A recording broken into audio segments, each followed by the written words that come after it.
নমস্কার বন্ধুরা, চলে এসেছি আবার একটা নতুন রেসিপি নিয়ে।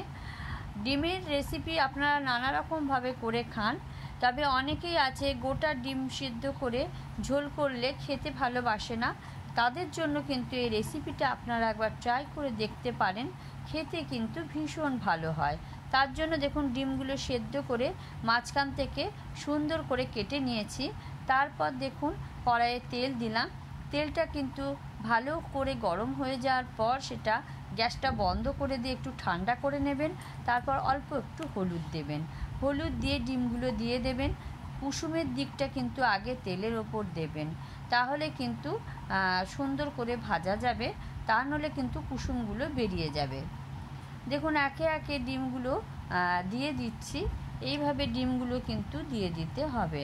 একটা দিক ভাজা হয়ে গেলে সেটা উল্টে দেবেন, দিয়ে অন্য দিকটা কিন্তু ভেজে নেবেন। এইভাবে কিন্তু ডিম ভেজে নিয়ে করলে ডিমের স্বাদ কিন্তু ভীষণ ভালো হয়। দেখুন আমার ভাজা হয়ে গেছে। এরপর ওই কড়াইয়ে আবার অল্প একটু তেল দিলাম, তেলের পরিমাণ কমে গেছিলো। তারপর তাতে দারচিনি, এলাচ, লবঙ্গ ফোড়ন হিসেবে দেব। ফোড়নটা ভাজা হয়ে গেলেই তাতে পেঁয়াজ কুচি করে রেখেছিলাম, দেখুন এরকম সরু সরু করে পেঁয়াজ কুচি করে রাখবেন, সেটা দিলাম। আর তার সাথে কাঁচা লঙ্কা দিয়েছি, তেজপাতাও দিয়েছিলাম। দিয়ে ভালো করে কিন্তু পেঁয়াজগুলো ফ্রাই হয়ে গেলে আদা আর রসুন বেটে রেখেছিলাম সেটা দিয়ে দিলাম। আদা রসুন দিয়ে ভালো করে ভেজে নেওয়ার পর তাতে জিরে গুঁড়ো, ধনে গুঁড়ো আর হলুদ দিলাম, আর অল্প একটু কাশ্মীরি লঙ্কা দিয়ে মশলাটা দেখুন ভালো করে কষে নিয়েছি। ভালো করে কষা হয়ে গেলে তাতে আমি দেখুন আলুগুলো কিন্তু এরকম সরু সরু করে কেটে রেখেছিলাম। আলু ভাজাতে যেরকম দেওয়া হয় সেই রকম আলুটা দিয়ে ভালো করে কিন্তু মশলা দিয়ে কষে নিতে হবে, এতে করে কিন্তু স্বাদটা খুব সুন্দর হয়।